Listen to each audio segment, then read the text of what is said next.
ঘরের কোনো কোনায় পানি নাই। বাইজিদ এবার খাওয়ার পর টুকুনিয়া, এবার বোতল টুকুনিয়া, গ্লাস টুকুনিয়া বাইরে ঝর্ণায় দূরে চলে গেলেন। যাবার পরে ঝর্ণা থেকে অনেক দূর থেকে ছোট্ট মানুষ পানি নিয়ে বাসায় চলে আসলেন। ঘরের ভিতরে প্রবেশ করে লক্ষ্য করে দেখে কলিজার টুকরা মা, গর্ভধারিণী মা আবার ঘুমায় গেছে।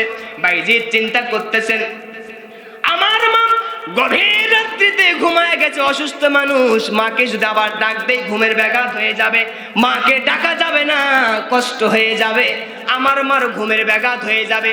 মার শিওরের পাশে গ্লাস ভর্তি পানি নিয়ে দাঁড়ায় থাকবো, আমার মা যখন জেগে যাবে ঘুম থেকে জাগার সঙ্গে সঙ্গে গ্লাসের পানিটুকু আমি তাকে দিব। আল্লাহু আকবার। ছোট মানুষ কত কিছু বোঝে দেখেন। বাইজিদ লক্ষ্য করে দেখতেছি মা আমার ঘুমায় গেছে, মাকে ডাকা যাবে না।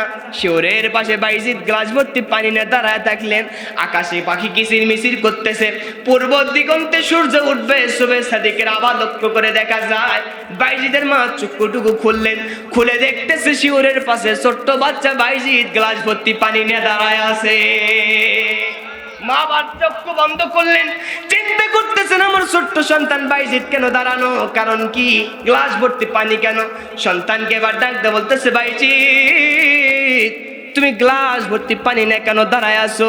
বাইজিদ ডাকতে বলতেছে, মা গভীর রজনীতে তুমি পানি চেয়েছিলে, পানি খুঁজে পেলাম না, বাইরে একটা ঝর্ণা থেকে আমি পানি নিয়ে এসেছি, এসে দেখি তুমি মা আবার ঘুমায় গেছো।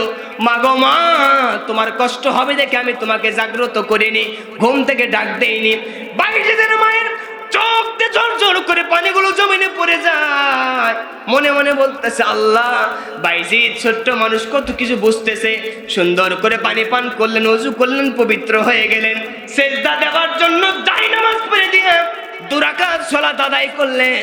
সেজদার ভিতরে গিয়ে আল্লাহর কাছে বলতেছে, আল্লাহ, বাইজিদ ছোট্ট মানুষ, আমি মা আমার জন্য যা করেছে, আমি মা আমার কলিজা ঠান্ডা হয়ে গেছে, মালিক তোমার কাছে দোয়া করে দিলাম, বাইজিদকে বিশাল বড় ওলি বানায় দাও, সুলতানুল আরিফিন বানায় দাও। মায়ের দোয়া কবুল হয়ে গেছে, সঙ্গে সঙ্গে কবুল হয়ে গেল। বাইজিদ বিশাল বড় আল্লাহর ওলি হয়ে গেলেন। পূর্ব দিগন্তে যতদিন পর্যন্ত সূর্য অস্তমিত যাবে সূর্য উঠবে, পশ্চিম দিগন্তে যতদিন সূর্য অস্তমিত যাবে ততদিন পর্যন্ত বাইজিদের নাম ইতিহাসের পাতায় লেখা থাকবে।